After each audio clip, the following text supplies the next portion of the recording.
السلام علیکم. آج ہم عشق کی پہلی منزل کا 5 ایپیسوڈ پڑھنے والے. چلیے شروع کرتے ہیں. عدن کے جانے کے بعد اس نے علی کو فون کیا. وہ فون اٹھاتے ہی دوبارہ شروع ہو گیا. یار دائم، اگر تو کہے تو میں انکل سے بات کروں. اب یہ کوئی ڈھکا چھپا معاملہ تو رہے گا نہیں.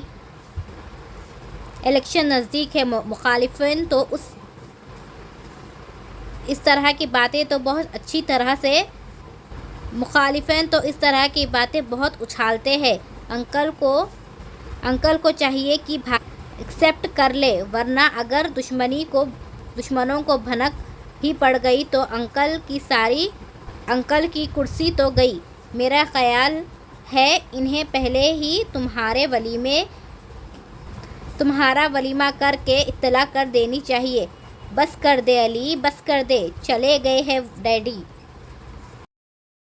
دائم نے بے تحاشا ہنستے ہوئے اسے درمیان میں روکا. تو پہلے بک دیتا نا. میں تو انکل کو بلیک میل کرنے کے لیے 150 ڈائیلاگ سوچ کر بیٹھا ہوں. ویسے بھی انکل کو سب سے زیادہ عزیز کرسی ہی ہے. جو کام کروانا ہوتا ہے انہی دنوں میں کروا لیا کر. مشورے کا شکریہ. اب ذرا کھل کر بتا، معاملہ کیا تھا؟ وہ میں تجھے بعد میں بتاؤں گا. پہلے ایسے کر، ایک نکاح گواہ اور چند گواہ کا بندوبست کر. صرف آدھے گھنٹے کے اندر. جلدی سے سب کو فلیٹ میں لے کر آ جا. I am waiting. او بھائی، تیرا دماغ کہیں سحر تو نہیں کرنے گیا؟ بریک پہ پاؤں رکھ لے پہلے.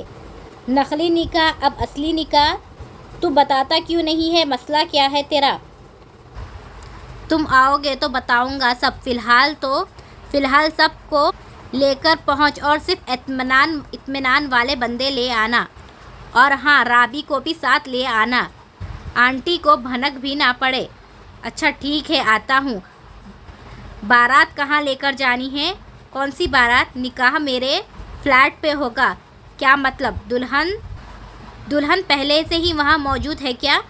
او مائی گاڈ دائم طلال، آج تو میرے دل کے چاروں خانوں سے اتر گیا.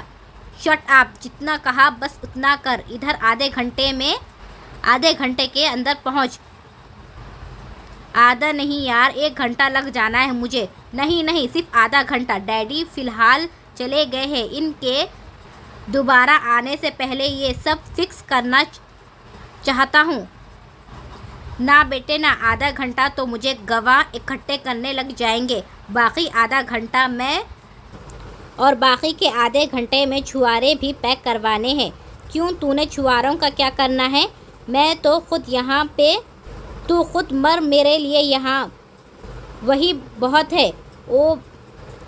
او بھائی، پاکستان میں کون سے نکاح ہے جو بغیر چھواروں کے ہوئے ہے؟ کم سے کم میں تو سوکھے منہ تیرے گواہ والے خانوں میں دستخط نہیں کر سکتا. اور میرے پاس جو گواہ ہے نا، جب تک انہیں 2 چھواروں کی تھالیاں نہ ملی وہ کسی صورت میں گواہی نہیں دیں گے. اس لیے ابھی سے سوچ لے. تجھے کس نے کہا ہے کہ اپنے جیسے اکٹھا کر لے؟ دیکھ، اس وقت میں بہت ڈسٹرب ہوں. اس سے پہلے کہ ڈیڈی دوبارہ آ جائے مجھے یہ سب حل کرنا ہے. تو اگر یہاں نہیں آ سکتا تو بتا دے تاکہ میں خود کر لوں سب کچھ. دائم کی غصیلی آواز سن کر وہ فوراً لائن پر آ گیا. اچھا سیریس نہ ہو. آ رہا ہوں میں، بلکہ نکل پڑا ہوں. چھوارا والا تو پیچھے رہ گیا بیچارہ. اس سے پہلے کہ علی کی بک بک دوبارہ شروع ہوتی اس نے فون بند کر دیا. رابی جلدی سے تیار ہو جاؤ. ہمیں ایک جگہ پر جانا ہے. کہاں پہ؟ میرے دوست کی شادی ہے. صرف 10 منٹ ہے تمہارے پاس. اگر ریڈی ہو سکتی ہو تو ہو جاؤ. صرف 10 منٹ؟ اچھا ٹھہرو، میں امی سے پوچھ آتی ہوں. نہیں، امی سے نہیں پوچھنا. بس تم بس جلدی سے تیار ہو جاؤ. صرف ہم دونوں نے جانا ہے. ہاں کیوں؟ امی کو بتائے بغیر نہیں جانا؟ دیکھو رابی، یہ ضروری امی کو بھنک بھی نہ پڑے۔ میرے پاس ٹائم کم ہے، سو ہری اپ پلیز۔ اگلے 10 منٹ میں وہ جلدی سے تیار ہو کر آئی۔ امی میں ندا سے کچھ نوٹس لینے جا رہی ہوں بھائی کے ساتھ، دیر ہو جائے تو پریشان مت ہوئیے گا۔ وہ امی کا جواب سنے بغیر بھاگتی ہوئی باہر آئی، جہاں علی وسل پہ وسل دے رہا تھا۔ اس سے پہلے ہی کہ امی دروازے تک آتی، اس نے جلدی سے گاڑی بھگا لی۔ اب بتاؤ کہاں جانا ہے؟ بتایا تو، میرے دوست کی شادی ہے۔ کون سے دوست کی شادی ہے جو امی کو بھی بتانے نہیں دیا؟ جب جاؤ گی نا تو پتہ چل جائے گا۔ تمہاری باتیں مجھے مشکوک لگ رہی ہیں۔ ہائے کہیں تم تو نہیں جا رہے شادی کرنے؟ دائم کا نکاح ہے۔ کیا دائم بھائی کا؟ اس کی پرجوش چیخ پہ علی نے کانوں میں ہاتھ رکھا۔ پھر تم نے امی کو کیوں نہیں بتانے دیا؟ اس کے لیے کہ وہ گھر والوں کے علم میں آئے بغیر شادی کر رہا ہے۔ یا اللہ، یعنی خفیہ شادی؟ کیوں کر رہے ہیں وہ ایسے؟ تمہیں روکنا چاہیے تھا نا انہیں۔ اگر انکل کو پتہ چل گیا تو؟ میرے کہنے پہ تو وہ نہیں رکے گا۔ تم جا کے روک لینا اسے۔ اب برائے مہربانی لڑکی کے گھر والوں کو برائے مہربانی میرا سر نہ کھاؤ، اب چپ کر کے بیٹھ جاؤ۔ لڑکی کے گھر والے مان گئے اس شادی کے لیے۔ یہ دیکھو میں ہاتھ جوڑ رہا ہوں، منہ بند کر لو، وہاں جا کے سب کچھ پتہ چل جائے گا۔ اسے چپ کروا کے وہ موبائل پہ مصروف ہو گیا۔ نواب عالم پہ بھائی کی موت کی خبر بجلی بن کر گری تھی۔ ساری عمر بھائی سے دور رہا تھا، مگر اب اس کی موت نے انہیں ہلا کر رکھ دیا تھا۔ ایسا لگ رہا ہے جیسے جسم کا ایک حصہ مفلوج ہو گیا ہو۔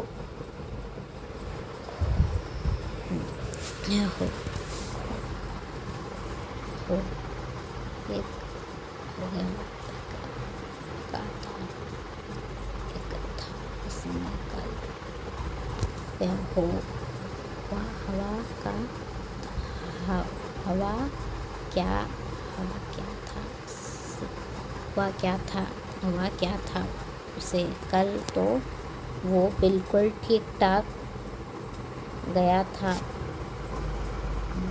میرے پاس سے۔ ہوا کیا تھا اسے؟ وہ بالکل ٹھیک ٹھاک تھا میرے پاس سے۔ پھر ایک دن میں سب کچھ کیسے ہو گیا؟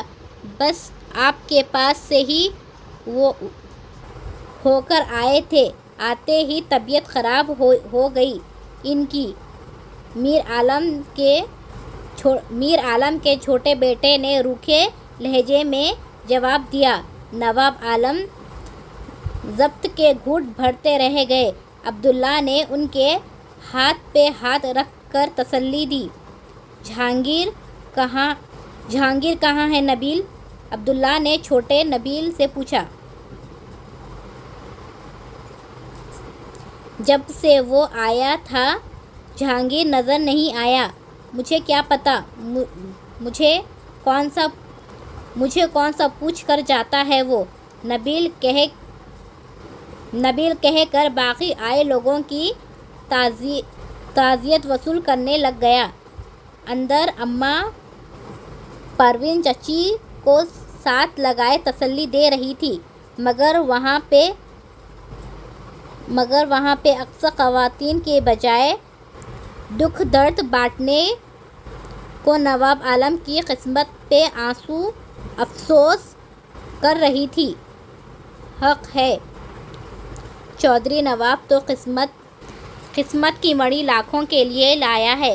پہلے بیٹی گھر سے بھاگ گئی، اب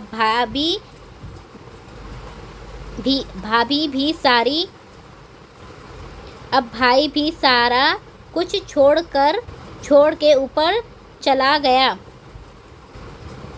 حالانکہ نمبر تو پہلے چودھری نواب عالم کا ہی تھا، پر آئی کو کون ٹال سکتا ہے؟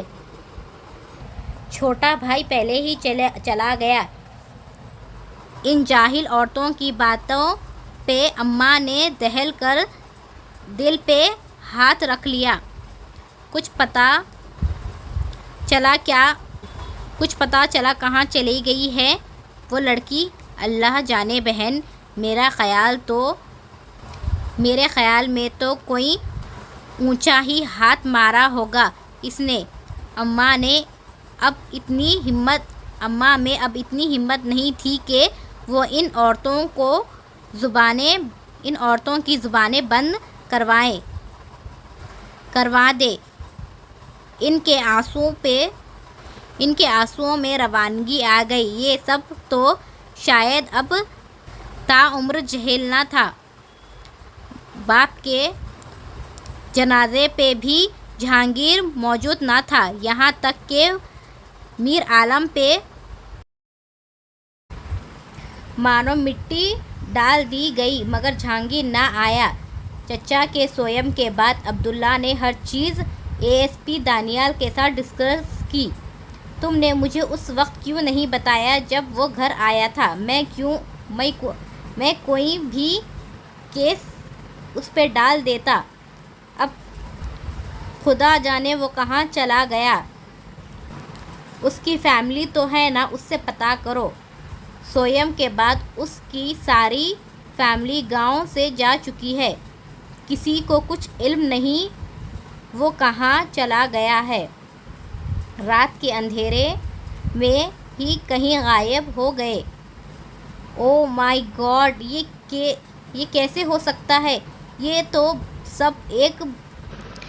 سب تو ایک پری پلانڈ گیم ہے۔ دانیال تم کسی بھی طریقے سے اس کا پتہ چلاؤ۔ صرف ایک ہی تو سراغ تھا، اب وہ بھی ہاتھ سے نکل گیا۔ پریشان مت ہو، میں کوشش کرتا ہوں۔ دانیال کی طویل تسلی پہ وہ پیشانی مسلتا دروازے کی جانب بڑھ گیا۔ علی رابی کو فلیٹ پر چھوڑ کر خود گواہوں کو لینے چلا گیا۔ دائم نے اسے دیکھ کر سکھ کا سانس لیا۔ اس نے اسے بلاخصوص عدن کے لیے ہی بلایا تھا۔ اس موقع پر اسے واقعی سہارے کی ضرورت تھی۔ دائم نے مختصراً اسے کچھ سچ جھوٹ ملا کر بتایا۔ وہ پریشانی سے سر ہلاتی عدن کے کمرے کی طرف چلی گئی۔ اس نے کمرے کا دروازہ کھولا۔ سامنے ہی ایک ڈری سہمی سی لڑکی بیٹھی تھی۔ رابی کو بے اختیار اس پر ترس آیا۔ السلام علیکم، میں ربیہ ہوں، دائم بھائی کی دوست کی بہن۔ عدن کو تو سمجھ ہی نہ آیا کہ وہ کیا کہہ رہی ہے۔ رابی خود آگے بڑھ کر اس کے پاس بیٹھ گئی۔ کیسی ہیں آپ؟ کیا نام ہے آپ کا؟ عدن نے خاموش نظروں سے اسے دیکھا۔ اس کی آنکھوں کی ویرانی دیکھ کر رابی کانپ سی گئی۔ اس نے خود ہی آگے بڑھ کر اسے گلے لگایا۔ وہ اسے دھیرے ادھر ادھر کی باتیں کر کے نارمل کرنے کی کوشش کرتی رہی۔ کچھ دیر بعد علی دروازہ نوک کر کے ہاتھ میں رجسٹر تھامے اس تک آیا۔ ربیہ نے رجسٹر اور پین اس کے سامنے کیا۔ اس نے بے تاثر نظروں سے سامنے پڑے رجسٹر کو دیکھا۔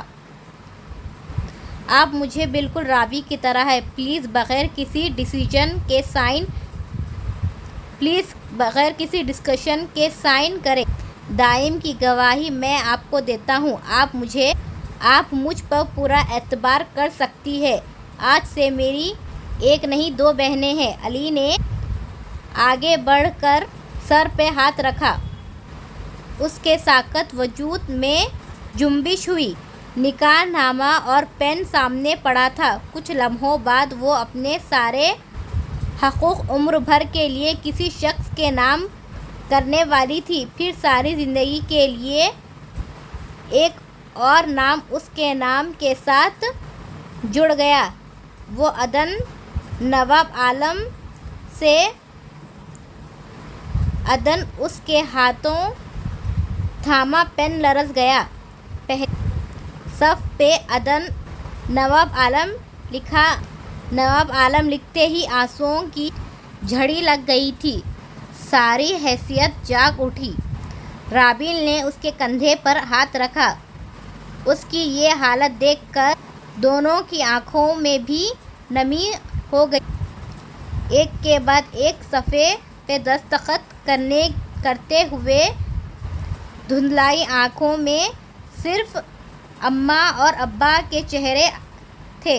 علی کے جاتے ہی وہ رابیل کے گلے لگ کر بے تحاشا رو دی۔ علی کو باہر آتے دیکھ کر دائم نے پرسکون سانس خارج کی۔ اس کا سنجیدہ انداز بتا رہا تھا کہ اندر برسات جاری ہے۔ نکاح کے بعد سب کو فارغ کر کے وہ ہال میں اس کے پاس آ بیٹھا۔ بھابھی کا خیال رکھنا، ان کی کنڈیشن ٹھیک نہیں ہے، وہ پہلے ہی اتنے برے حالات سے گزر چکی ہے۔ اس کی بات پہ دائم نے سر ہلایا۔ تبھی رابیل کمرے سے نمودار ہوئی۔ بھائی تم نے گھر جانا ہے تو چلے جاؤ، آپی کی طبیعت ٹھیک نہیں ہے، مجھے آج رات یہیں رہنے دو، وہ بہت ڈسٹرب ہے۔ علی نے کنکھیوں سے دائم کی طرف دیکھا جو نفی معیمہ میں سر ہلا رہا تھا۔ اس کے حلق سے بے اختیار قہقہہ امڑ آیا۔ اس میں ہنسنے والی کون سی بات ہے؟ رابیل نے غصے سے اسے دیکھا۔ نہیں میں تمہاری بات پہ نہیں ہنسا۔ ٹھیک ہے، اگر تم نے رہنا ہے تو رہ لو، کوئی مسئلہ نہیں ہے۔ کیوں دائم؟ اس نے مسکراہٹ دبا کر دائم سے کہا، اور دائم نے اس طرح ادھر ادھر دیکھا جیسے اس کے سر پہ مارنے کے لیے کچھ ڈھونڈ رہا ہو۔ رابی واپس کمرے میں چلی گئی جبکہ علی وہیں صوفے پر لیٹ گیا۔ اٹھ اور دفع ہو جا یہاں سے۔ دائم نے اس کے سر پر آ کھڑا ہو گیا۔ نہیں یار، آج میرا دل کر رہا ہے تجھے اکیلا نہ چھوڑوں۔ چل آج کی رات تیرے پاس ہی ہوں، جتنے دکھ سکھ کرنے ہیں کر لے۔ بہت شکریہ، کوئی ضرورت نہیں ہے مجھے تیرے ساتھ پھوڑنے کی۔ مجھ سے ذرا تمیز سے بات کر۔ ابھی نیہا کو فون کر کے تیرے تازے نکاح کی اطلاع دے دی نہ تو مرہم پٹی کروانے کے لیے بھی مجھے ہی فون کرنا ہے۔ علی کے کہنے پر اس کے چہرے پر مسکراہٹ آ گئی۔ بک بک کر کے تو نہیں تھکتا، جتنی مرضی کروا لو۔ ہاں مجھے یاد آ گیا، امی تم دونوں کو ڈنر پر انوائٹ کرنا چاہتی ہے، بتاؤ پھر کب تک آؤں گا؟ علی کے کہنے پر ان دونوں کے کہکے ہال میں گونج اٹھے۔ اگر تو بجائے فون کے سامنے کھڑا ہو کے یہ بات کرتا تو ڈیڈی نے میرے ساتھ ساتھ تجھے بھی عالم بلا پہنچا دینا تھا، اور ربیہ سے کہنا کہ آنٹی کو ابھی کچھ نہ بتائے، یہ نہ ہو وہ مٹھائی لے کر ممی کو مبارکباد دینے آ جائے۔ نہیں، امی کو نہیں پتہ۔ تو ایسا کر، اب کھانے کا بندوبست کر۔ چھوارے تو نے مجھے لانے نہیں دیے۔ سارے گواہ بھی مجھے کوستے ہوئے گئے ہوں گے۔ علی پھر سے سٹارٹ لینے لگ گیا تھا۔ دائم نے وہاں بیٹھے بیٹھے رابی کو آواز دی، اسے کیوں بلا رہا ہے؟ دیکھ، ہم نے کہیں نہیں جانا، آج رات تو یہیں رہنا ہے۔ بھلا میں تجھے اس مشکل میں اکیلا چھوڑ کر کیسے جا سکتا ہوں؟ جی بھائی۔ تبھی ربیہ باہر آئی۔ رابی، آنٹی کی کال بار بار آ رہی ہے۔ او نو، کافی دیر ہو گئی ہے، امی پریشان ہو رہی ہوں گی۔ مگر آپ ہی اٹس اوکے، تم لوگ گھر جاؤ، بلا وجہ آنٹی ٹینشن لے گی، اس نے سنجیدگی سے کہا، جبکہ علی کڑے تیوروں سے اسے گھور رہا تھا۔ رابی، میں امی کو کہہ دیتا ہوں تمہاری دوست کی طبیعت خراب ہے، کوئی ضرورت نہیں ہے جھوٹ بولنے کی۔ دائم نے اسے گھور کر دیکھا۔ بیٹا، ہم تیرے نکاح میں بھی جھوٹ بول کر ہی آئے ہیں، کیوں نہ گن گن کے بدلے لوں گا۔ چلو رابی، امی پریشان ہو رہی ہوگی۔ وہ منہ لٹکاتے دروازے کی جانب بڑھا۔ رابی بھی عدن سے مل کر اس کے پیچھے آ گئی۔ اب تو مجھ سے کسی شرافت کی توقع نہ رکھنا، ابھی نیہا کو فون کر کے بریکنگ نیوز دیتا ہوں۔ اللہ حافظ۔ علی کی دھمکی پہ وہ مسکراتے ہوئے اندر آ گیا۔ ہینڈل پر آہستہ سے ہاتھ رکھ کر اس نے دروازہ کھولا۔ عدن اس کو دیکھتے ہی بیڈ پر سے کھڑی ہوئی۔ وہ چلتا ہوا اس کے پاس آ کر عدن کا سر مزید جھک گیا۔ نظریں اپنے سامنے موجود بلیک شوز پر تھیں۔ مجھے بالکل اندازہ نہیں تھا کہ تم یہ سب اتنی جلدی اور یوں اچانک ہو جائے گا۔ آپ پلیز مجھے غلط مت سمجھیے گا، یہ بہت ضروری تھا جو ہوا وہ سب شاید ایسے ہی ہونے لگا تھا۔ میں سوچ بھی نہیں سکتا تھا کہ ڈیڈی یہاں پہ آ جائیں گے، اس کے علاوہ میرے پاس کوئی چارہ نہیں تھا۔ میں کبھی آپ کو اس جگہ پہ واپس نہیں بھیج سکتا۔ اتنا بے عزت نہیں ہوں کہ جس جہنم سے آپ کو نکال کے لایا تھا دوبارہ وہاں چھوڑ آؤں۔ اگر آپ کو یہاں چھوڑنے کے بعد میں نے کوئی خیر خبر نہیں لی تو اس کا یہ مطلب نہیں تھا کہ میں آپ سے غافل ہو گیا تھا۔ میں نے اسی لیے کوئی رابطہ نہیں رکھا تھا کہ آپ خود کو سیکیور سمجھیں۔ اب آپ میری ذمہ داری ہے، کسی سے ڈرنے یا گھبرانے کی کوئی ضرورت نہیں ہے۔ یہ فون رکھیں اپنے پاس، میں نے اپنا نمبر سیو کر دیا ہے، کوئی مسئلہ ہو فوراً کال کرنا، ٹھیک ہے؟ اس نے اثبات میں سر ہلایا۔ چلے آئیں، دروازہ اندر سے لاک کر لیں، مجھے ابھی آفس جانا ہے۔ ڈیڈی یا کوئی بھی اور آئے تو دروازہ ہرگز نہ کھولنا، میں شام کو آؤں گا، اوکے؟ وہ اسے خدا حافظ کہتا ہوا چلا گیا۔ اس کے جانے کے بعد وہ کمرے میں آئی اور آتے ہی سجدے میں گر گئی۔ وہ بغیر کچھ کہے صرف روئے جا رہی تھی۔ خدا نے اس کی عزت کی حفاظت کی تھی اور اب اسے محفوظ ہاتھوں میں سونپ چکا تھا۔ اس نے بڑی اور کیا نعمت ہو سکتی ہے؟ وہ ہچکیوں سے روئے جا رہی تھی۔ بعض اوقات ہمارے پاس اللہ سے کہنے کو کچھ بھی نہیں ہوتا، بس بہت کچھ کہنے کی کوشش کے باوجود زبان لفظ ساتھ نہیں دیتی۔ اس وقت زبان بالکل گونگی ہو جاتی ہے، پھر دل کا اعتبار صرف آنسوؤں کے ذریعے نکلتا ہے، اور وہ اللہ کے بندے کی شاہراہ سے بھی زیادہ قریب ہے۔ وہ تو پھر سب کچھ جانتا ہے، ہمارے ایک ایک انداز سے واقف ہے۔ وہ بھی بغیر کچھ کہے اس کے حضور سر رکھے روئی جا رہی تھی۔ اس وقت اس کی آنکھوں سے گرنے والے قطرے انمول تھے، کیونکہ یہ شکرانے کے آنسو تھے۔ سارا دن اسے علی کی دھمکی بھرے میسج مل رہے تھے۔ طلال نے بھی آفس کا چکر نہیں لگایا تھا، سو اسے ہی سارا کام نپٹانا پڑا۔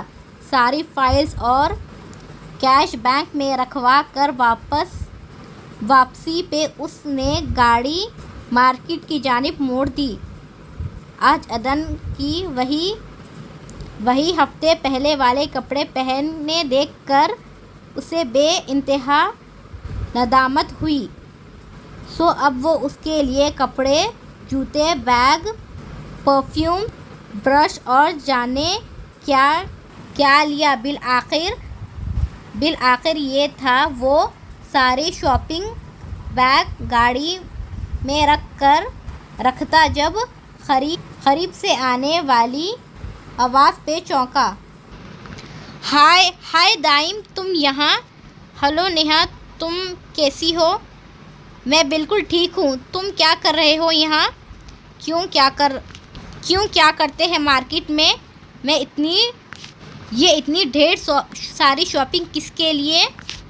اس سے پہلے کہ نیہا شاپنگ بیگ کھول چیک کرتی، اس نے جلدی سے دروازہ بند کر دیا۔ ظاہر ہے میری ہے، اور کس کی ہونی ہے؟ اگر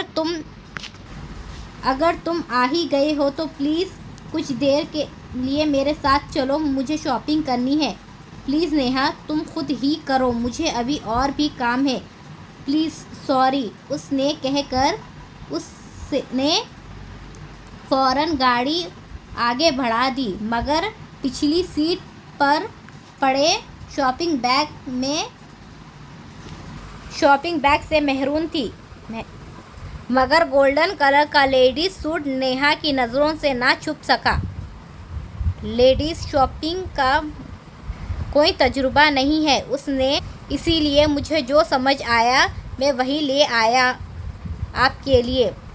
سوری، مجھے پہلے اس بارے میں خیال نہیں رہا۔ چیک کر لیں، جو چیز مسنگ ہے وہ بتا دینا۔ عدن نے جواباً فقط سر ہلانے پر اکتفا کیا۔ اکیلی عورت اس معاشرے میں کوئی اہمیت نہیں ہے۔ تنہا عورت تنکے سے بھی زیادہ ہلکی ہوتی ہے۔ یہ لوگ اسے کبھی جینے نہیں دیتے۔ اس کے لیے ایک مرد کا ساتھ بہت ضروری ہوتا ہے۔ وہ ہفتے بھر سے یہاں موجود تھی، تب اس کو ان چیزوں کا خیال نہیں آیا، لیکن اب نکاح کے وقت چند گھنٹوں بعد ہی دائم کو اس کی ہر چیز کی فکر تھی۔ مرد ہر عورت کی اتنی پرواہ نہیں کرتا، صرف اس کی پرواہ کرتا ہے جو ایک جائز رشتے میں اس کے ساتھ بندھی ہو۔ وہ بیڈ پہ پڑے شاپنگ بیگ کے ڈھیر کو دیکھتے ہوئے سوچ رہی تھی، صرف اس کو نارمل کرنے کے لیے وہ رات دیر تک بیٹھا اس سے باتیں کرتا رہا، مگر عدن نے اس کی کسی بات کا جواب ہوں یا ہاں سے زیادہ نہیں دیا۔ پھر بھی وہ اس سے ایسے بات کر رہا تھا جیسے برسوں کی شناسائی ہو۔ عدن، آئی نو یہ ساری سچویشن بہت ٹف ہے آپ کے لیے، مگر پھر بھی میں چاہوں گا آپ خود کو نارمل کریں، جتنی جلدی ہو سکتا ہے حالات کو ایکسیپٹ کر لیں، یہ ہم دونوں کے لیے بہتر ہوگا۔ آئندہ میرے گھر میں سے کوئی بھی آئے تو یوں ڈری سہمی مت ملنا، ٹھیک ہے؟ پہلے کی باتیں اور تھیں، but now every thing has been changed. خود کو پہچانے، اب آپ وہ نہیں ہیں جو پہلے تھی۔ وہ مختصر الفاظ میں بھی اس کو بہت کچھ باور کروا رہا تھا۔ میرا خیال ہے اب مجھے چلنا چاہیے، کافی دیر ہو گئی ہے۔ ڈیڈی لازمی انتظار کر رہے ہوں گے۔ وہ ٹائم دیکھتے ہوئے اٹھ کھڑا ہوا، جہاں اب گھڑی کی سوئیاں 12 سے آگے جا چکی تھی۔ آپ جا رہے ہیں؟ نکاح سے لے کر اب تک یہ پہلا فقرہ تھا جو اس کی زبان سے ادا ہوا، یہ بھی دائم کے پچھلے گھنٹے اکیلے بولنے کا ثمر تھا۔ جواب اس نے کچھ جو اب اس سے کچھ پوچھ رہی تھی۔ آپ کہتی ہیں تو رک جاتا ہوں، دائم نے مسکراتے ہوئے کہا۔ نہیں، میں نے یوں ہی کہا۔ اوکے، پھر ٹیک کیئر۔ نیند کی ٹیبلٹ لے لینا۔ میں ربیہ سے کہوں گا کہ وہ کل کو آپ کے پاس آ جائے گی۔ وہ جانتا تھا ابھی عدن کو سب سے زیادہ ضرورت صرف اس کی، پر اگر وہ یہاں رک جاتا تو طلال یقیناً اس کے ٹکڑے کرنے کے لیے صبح یہاں پہنچ جاتا۔ سونا چاہتے ہوئے بھی اس نے خدا حافظ کہہ کر چلا گیا۔ ڈیڈی کے جاتے ہی اس نے اطمینان بھری سانس خارج کی اور کچن کی طرف بڑھ گیا۔ فریج سے پانی کا بوتل نکال کر منہ کو لگا لی۔ پانی پینے کے بعد اعصابات کچھ نارمل ہوئے تو ذہن سے سامنے کھڑی لڑکی کی جانب متوجہ ہوا، جو اب بھی بے یقینی سے منہ کھولے اسے دیکھ رہی تھی۔ بیٹھ جائیں ادھر، آپ کھڑی کھڑی بے ہوش نہ ہو جائیں۔ آپ نے کیوں کیا یہ سب؟ کیا کیا ہے میں نے؟ آپ نے جھوٹ کیوں بولا ڈیڈی سے؟ تو کیا کرتا؟ بتا دیتا کہ کہاں سے لایا تھا آپ کو، کیا جواز دیتا؟ کیوں ہو یہاں پہ آپ؟ اس کی بات پہ وہ خاموش ہو گئی۔ میں اس جگہ سے آپ کو کسی غلط نیت سے ہرگز نہیں لایا تھا، مگر یہ بات صرف آپ اور میں ہی جانتے ہیں، دنیا نہیں جانتی۔ ابھی صرف ڈیڈی کو پتہ چلا ہے، آہستہ آہستہ سب کو پتہ چل جائے گا۔ اب آپ کی یہاں موجودگی میرے لیے پرابلم بن رہی ہے۔ وہ بات کرنے کے لیے تمہید باندھ رہا تھا۔ عدن کی سانس سینے میں اٹک گئی۔ پھر کیا ہوگا اب؟ I can handle this matter۔ اگر آپ میرے ساتھ دیں تو؟ کیا مطلب؟ کیا کرنا ہے مجھے؟ آپ نے اس نے ایک نظر صوفے پہ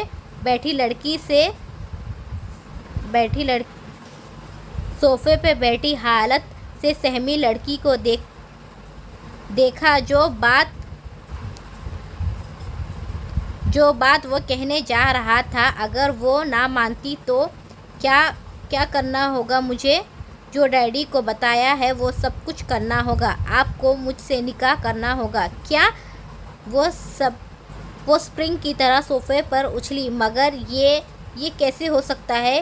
اس مسئلے کا صرف یہی حل ہے میری نظر میں، مگر میں کیسے کر سکتی ہوں؟ نہیں، یہ ناممکن ہے۔ میں کیسے کر سکتی ہوں آپ سے نکاح؟ نہیں، میں ہرگز نہیں کر سکتی، کبھی نہیں۔ وہ نفی میں سر ہلا رہی تھی۔ محترمہ، مجھے کوئی شوق نہیں ہے آپ سے نکاح کرنے کا، یہ سب صرف آپ کی حفاظت کے لیے کر رہا ہوں۔ نہیں کرنا تو نہ کرے، یہ تو میرے لیے بھی اچھا ہے۔ میں نے تو بلا وجہ ڈیڈی کو اپنے خلاف کر لیا۔ چلیں اٹھیں، چھوڑ آؤں آپ کو واپس۔ کہاں چھوڑ کر آنا ہے مجھے؟ جہاں سے لایا تھا۔ اور کہاں؟ اٹھیں جلدی کریں، میرے پاس ٹائم کم ہے۔ نہیں، ہرگز نہیں، میں وہاں کبھی واپس نہیں جاؤں گی۔ تو آپ کر کیا سکتی ہیں وہ بتا دیں۔ نکاح آپ مجھ سے کر نہیں سکتی، واپس آپ نے جانا نہیں چاہتی، یا یہاں بغیر کسی رشتے کے میں آپ کو نہیں رکھ سکتا۔ سو بتائیں کیا کروں؟ دیکھیں، میں یہاں پر آپ کو مزید نہیں رکھ سکتا۔ آہستہ آہستہ میرے سرکل میں یہ بات پھیل جائے گی، اور فی الحال میں کوئی اسکینڈل افورڈ کرنے کی پوزیشن میں نہیں ہوں۔ ابھی تو ڈیڈی چلے گئے، مگر ان کا کوئی بھی پتہ نہیں ہے۔ ہو سکتا ہے وہ ممی کو لینے گئے ہوں اور کچھ دیر بعد دوبارہ یہاں ہلہ بول دیں۔ سو اب یہ سب کچھ ضروری ہو چکا ہے۔ آپ کے پاس صرف دو آپشن ہیں۔ فرسٹ یہ کہ آپ مجھ سے نکاح کر لیں، پھر آپ یہاں پر رہیں گی، مگر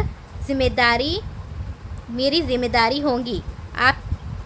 آپ کے ہر اچھے اور برے کا ذمہ میرا ہوگا۔ اور دوسری صورت یہ ہے کہ میں آپ کو وہاں چھوڑ آؤں جہاں سے لایا تھا، کیونکہ میں یہ سب افورڈ نہیں کر سکتا۔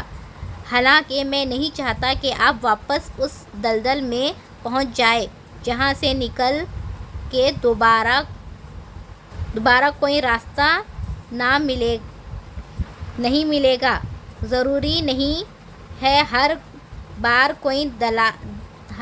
کوئی دائم دلال آ کر آپ کو بچا لے۔ وہاں جانے کی صورت میں کیا ہوگا یہ آپ مجھ سے بہتر جانتی ہیں۔ پھر بھی میں اپنا کوئی فیصلہ آپ پر نہیں تھوپنا چاہتا۔ آخری فیصلہ آپ ہی کا ہوگا۔ جو ٹھیک لگے وہ بتائیں۔ 5 منٹ ہے آپ کے پاس، جلدی سے فیصلہ کریں۔ میں یہیں بیٹھا ہوں۔ وہ آرام سے ٹانگ پہ ٹانگ رکھ کر صوفے کی بیک سے ٹیکا لے کر اب فیصلے کا انتظار کر رہا تھا۔ عدن کے آنسو آنکھوں میں ہی ٹھہر گئے۔ وہ ساری راہ میں مسدود کر کے اب اس کے فیصلے کی ڈور اس کے ہاتھ میں تھما چکا تھا۔ وہ نظریں بے یقینی لیے اسے دیکھ رہی تھی۔ تبھی دائم کے موبائل کی بیپ ہوئی۔ علی کا میسج تھا۔ ذہن میں اگلی صبح وہ معمول کے مطابق آفس کے لیے تیار ہو کر نیچے آیا۔ Good morning every one, daddy کے علاوہ ہی سب نے اس کو جواب دیا تھا۔ وہ سنجیدگی سے اپنے سامنے آج کے پیپرز پھیلائے اس پہ کچھ پوائنٹس مارک کر رہے تھے۔ وہ ان کے بالکل سامنے آ کر بیٹھ گیا۔ کیا کر رہے ہیں ڈیڈی؟ نظر نہیں آ رہا تمہیں؟ میں ہیلپ کر دیتا ہوں۔ اگر آپ کوئی مارکیٹنگ پوائنٹس چیک کر رہے ہیں تو تم جو آج کل کر رہے ہو وہی کرنا اتنا ہی بہت ہے۔ مجھے نہیں چاہیے تمہاری ہیلپ۔ ان کے دو ٹوک انداز پہ وہ چپ سا کر گیا۔ وہ ہمیشہ سے ہی طلال سے بہت اٹیچ تھا۔ وہ بھی اس کی ہر غلطی ہنس کر ٹال جاتے تھے، مگر جو اب اس نے کیا اس چیز نے واقعی انہیں دکھ دیا تھا۔ سو اب طلال کی یہ بے رخی اس سے بھی برداشت نہ ہو رہی تھی۔ سارم، ڈیڈی تو آج کل بزی ہے، بزنس نہیں سنبھال سکتا، جتنے دن تم یہاں ہو آفس آ جایا کرو، میرے سے ہینڈل نہیں ہو پا رہا یہ سب کچھ، اپنا آفس ورک بھی کرنا ہوتا ہے اور ڈیڈی کا بھی۔ ہاں بھائی، اب تم سے کہاں ہینڈل ہوگا، تمہارے سر پہ تو اور بھی بہت سی ذمہ داریاں ڈال پڑ چکی ہیں۔ ڈیڈی کی بات پہ اس نے سامنے پڑے پانی کا گلاس اٹھا کر منہ کو لگا لیا۔ نو ڈیڈی، اٹس اوکے، ٹھیک کر رہا ہے یہ، میں نے کیا کرنا ہوتا ہے، فری ہی ہوتا ہوں سارا دن، نہیں ہو پا رہا اس سے ہینڈل، میں آپ کو آفس دیکھ لیا کروں گا۔ بیٹا تمہارے واپس جانے میں دن ہی کتنے رہتے ہیں، دوستوں سے ملو، انجوائے کرو، اور رہی آفس کی بات، آفس تو یہ ادھر ادھر منہ ماری کرنے کے بجائے صرف بزنس پہ توجہ دے تو سب کچھ ہینڈل ہو سکتا ہے۔ سارم کو گڑبڑ کا احساس ہوا۔ کوئی بات نہیں ڈیڈی، میں بھی تو یہیں پڑھ رہا ہوں، اچھا ہے نا، ابھی سے تجربہ ہو جائے گا، اس کی ہر بات ضرورت نہیں ہے، میں پہلے ہی جتا رہا ہوں، اس کو سر پہ چڑھ گیا ہے۔ سارا خاموش بیٹھے ان کی باتیں سن رہی تھی۔ ماحول کشیدگی واضح رچ گئی تھی۔ دائم اور طلال تو جب بھی اکٹھے ہوتے کوئی نہ کوئی ٹاپک ڈسکس کرتے رہتے، یہ خاموشی اور تناؤ ان کے درمیان نہیں آیا تھا۔ خیریت تو ہے، آج آپ دونوں ایسے کیوں ری ایکٹ کر رہے ہیں؟ اپنے بیٹے سے پوچھ لے تو بہتر بتا سکتا ہے آپ کو۔ کیا بات ہے دائم؟ کچھ نہیں ممی، بزنس کے مسئلے ہی ہے، اونچ نیچ تو ہو ہی جاتی ہے، ڈیڈی بلا وجہ ٹینشن لے رہے ہیں۔ ڈونٹ وری ڈیڈی، آپ سارم آ جائے گا تو ہم دونوں مل کر سب ہینڈل کر لیں گے۔ طلال نے زیر لب کسی مہذب لفظ میں نوازا۔ اس سے پہلے کہ ڈیڈی کوئی رفچات کرتے، وہ جلد ہی اٹھ کھڑا ہوا۔ سارم، میں تمہارا انتظار کروں گا، جلدی آنا پلیز۔ اس کی بات پہ سارم نے سر ہلایا۔ تم جاؤ اور میں اور ڈیڈی اکٹھے آ جائیں گے۔ ایک نظر ڈیڈی پہ ڈالتا ہوا چلا گیا۔ آفس آ کر اس نے سب سے پہلے علی کو فون کیا۔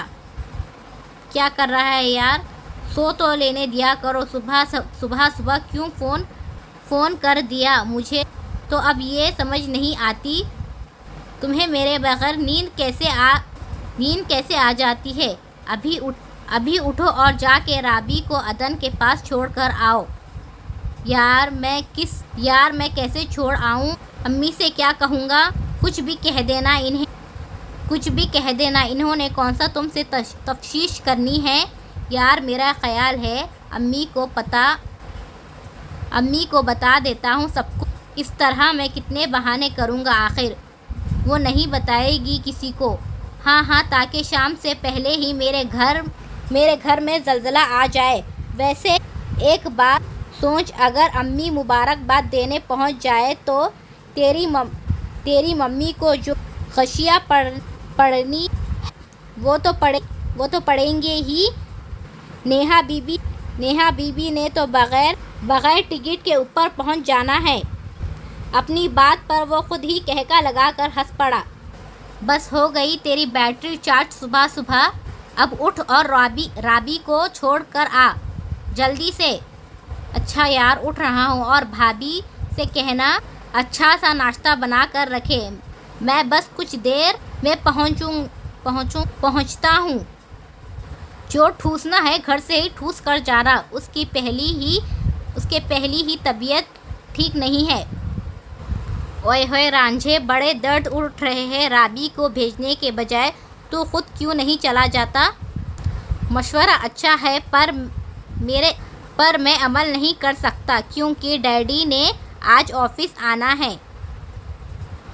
ہائے ہائے، ایک تو یہ ڈیڈی بھی نا کسی کا دل نہیں لگنے دیتے۔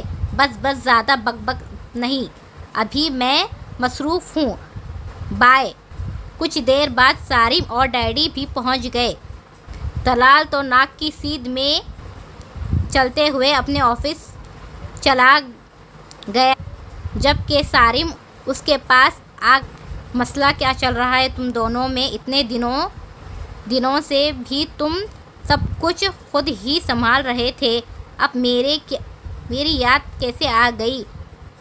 وہاں ڈیڈی سیدھے منہ بات نہیں کر رہے اور یہاں تمہارا منہ لٹکا ہوا ہے۔ ڈیڈی سے نہیں پوچھا تم نے؟ پوچھا تھا، انہوں نے کہا اپنے لاڈلے سے پوچھ لینا۔ اب ممی کی طرح مجھے بھی یہ مت کہہ دینا کہ بزنس کا مسئلہ ہے۔ تم ٹھیک کہہ رہے ہو سامی، بات واقعی بزنس کی نہیں ہے، مسئلہ میری پرسنل لائف کا ہے۔ وہ اتنا کہہ کر خاموش ہو گیا۔ یو کین ڈسکس، بتاؤ کیا بات ہے؟ تم پہ ڈسکسڈ ہے، اسی لیے تو تمہیں یہاں بلایا ہے۔ گھر پہ یہ بات نہیں کر سکتے، میں نکاح کر چکا ہوں۔ اس نے الف سے لے کر یا تک ساری بات سارم کو بتا دی۔ سارم بغیر چونکے مطمئن انداز میں مکمل توجہ کے ساتھ اس کی بات سنتا رہا۔ وہ اس معاشرے میں رہتا ہے جہاں یہ سب نارمل بات تھی۔ کوئی کسی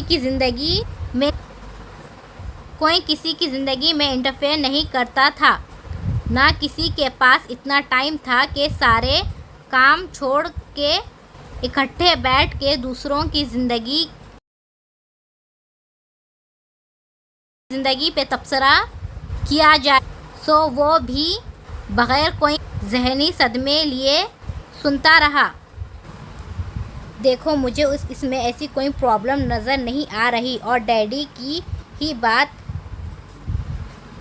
کی بھی فکر مت کرو، وہ 2-4 دن میں نارمل ہو جائیں گے۔ اصل مسئلہ صرف ممی کا ہے، وہ چاہے جتنی بھی ماڈرن ہو بٹ کبھی اس چیز کو تسلیم نہیں کریں گی۔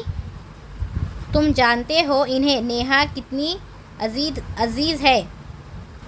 یس آئی نو، اور ڈیڈی بھی صرف ممی کی وجہ سے ہی ایسے کر رہے ہیں، ورنہ انہوں نے پہلے تو کبھی میری کسی بات پہ ایسا ریئیکٹ نہیں کیا، اور ممی کو بھی کسی نے مشورہ دے دیا کہ جا کے نیہا سے میری بات پکی کر آئی۔ ایک باری انہوں نے میری مرضی نہیں پوچھی، خود ہی سارے معاملات طے کر لیے، جیسے میں تو کوئی گدھا ہوں نا جس کوٹھی سے بندھ جاؤں گا۔ نیہا کے ساتھ تو میں ایک سیکنڈ نہیں گزار سکتا، گچا کے ساری زندگی۔ پر ممی کو یہ بات کون سمجھائے؟ جو سب تم نے مجھے بتایا ہے اس کا ایک اور بھی تو حل تھا، تم اسے اس کے گھر بھی بھجوا سکتے تھے۔ نیور، میں یہ کسی صورت میں نہیں کر سکتا تھا۔ کیوں؟ I don't know but I know it's مین تم عشق میں گوڑے ڈوب چکے ہو۔ سارم کی آنکھوں میں شرارت واضح تھی۔ یہ تم میرے ساتھ علی والی لینگویج نہ یوز کرو، ابھی کہیں سے ٹپک پڑے گا۔ وہ سے کوئی کانٹیکٹ ہوا ہے؟ انہیں علم ہے اس نکاح کے بارے میں؟ او بھائی، کون سی فیملی؟ پتہ کروانے کی ضرورت ہی کب سمجھی اس نے؟ نکاح نامے پہ تو ایسے سائن ٹھوکے جیسے وہ نکاح نامہ نہیں بلکہ دنیا میں آکسیجن کا آخری کانٹریکٹ ہو، جو اس کو نہ ملتا تو یہ سیدھا اوپر چلا جاتا، اس کو نہ ملتا تو یہ اوپر پہنچ جائے گا۔ اس کے آتے ہی بغیر بریک کے چلتی زبان کو دیکھ کر دائم نے سر پکڑ لیا۔ کیسے ہو سارم؟ تم تو محرم کا چاند ہو گئے ہو، کبھی نظر ہی نہیں آئے۔ یہ نمونہ کم تھا کیا جو تم بھی ڈیڈی کا بزنس ڈبانے پہنچے؟ اس نے سارم سے مل کر پوزیشن سنبھالی۔ اس کی بات پہ سارم نے کہکا لگایا، آج بھی اس نمونے کے کہنے پر ہی آیا ہوں۔ رابی کو چھوڑ آئے ہو نا؟ ہاں، بامشکل امی کو خالہ کی طرف بھیج کر پھر رابی کو چھوڑ ہی آ رہا ہوں۔ ہاں بھائی سارم، پھر تم کون سے نتیجے پہ پہنچے؟ اس کی رام کہانی سن کر مجھے تو اس میں کوئی مسئلہ نظر نہیں آیا۔ اس کی زندگی ہے، یہ جیسے چاہے گزارے، یہ رائٹ ہے اس کا۔ رہے ڈیڈی تو ان سے میں خود بات کروں گا۔ واہ بھائی واہ سارم، آج مجھے پتہ چل گیا ہے تم میری طرح ہینڈسم ہی نہیں ہو بلکہ تمہاری سوچ بھی بالکل میری طرح سپر ہے۔ لیکن اب ایک مسئلہ ہے۔ وہ کیا ہے؟ نیہا بی بی سوتن کو برداشت تو کر لیں گی نا؟ اس کی بات پہ یہ ان دونوں کا چھت پھاڑے کہکا آفس میں گونجا۔ دوپہر تک وہ تینوں وہاں بیٹھے باتیں کرتے رہے۔ اچھا، اب میں ڈیڈی کو بھی دیکھوں، صبح سے تمہارے پاس بیٹھا ہوں، یہ نہ ہو مجھے پیار سے گیٹ آؤٹ کر دے۔ سارم کے جانے کے بعد علی کو بھی اٹھنے کا خیال آیا۔ چل دائم، میں بھی چلتا ہوں۔ یہ نہ ہو تیرے ڈیڈی کی طرح میرے ڈیڈی بھی میرے خلاف ہو جائے، اس سے پہلے میں ان کے پاس پہنچوں۔ ان دونوں کے جانے کے بعد دائم نے عدن کا نمبر ملایا۔ کچھ دیر بعد اس کی آواز سنائی دی، السلام علیکم۔ وعلیکم السلام، کیا حال ہے؟ ٹھیک ہوں، طبیعت کیسی ہے اب؟ میڈیسن لی ہے؟ جی لے لی ہے، بہتر ہوں۔ رابی کیا کر رہی ہے؟ سو رہی ہے۔ اور آپ؟ میں فری تھی۔ آپ بولتی ہی کم ہیں یا صرف میرے سامنے ہوں ہاں کرتی ہیں؟ میں بتا تو رہی ہوں جو آپ نے پوچھا، مگر مجھ سے اب تک کچھ بھی نہیں پوچھا آپ نے۔ میں کیا پوچھوں؟ یہ بھی میں ہی بتاؤں کیا؟ آپ آفس چلے گئے؟ آفس سے ہی فون کر رہا ہوں، آج کل کام کا برڈن زیادہ ہے۔ میں 2-4 دن نہیں کر رہا تھا کہ طلال اس کے آفس میں چلا آیا۔ ٹھیک ہے، میں آپ سے بعد میں بات کروں گا۔ Okay bye. طلال کو دیکھ کر اس نے فوراً فون بند کیا۔ میرا خیال ہے تمہیں اس وقت میٹنگ اٹینڈ کرنے کے لیے ہوٹل میں موجود ہونا چاہیے۔ جی ڈیڈی، میں بس آ ہی رہا تھا۔ وہ فوراً فائل اکٹھا کر اٹھ گیا۔ اس کو بھی اٹھا لو، دوبارہ بھی کوئی اہم کال آ سکتی ہے۔ طلال نے اس کے فون کو دیکھتے ہوئے چبا کر کہا۔ اس نے مسکراہٹ دبا کر ٹیبل پہ پڑا فون اٹھایا اور ان کے پیچھے ہو لیا۔ اوکے جی، ہم اس ایپیسوڈ کو یہیں اینڈ کرتے ہیں۔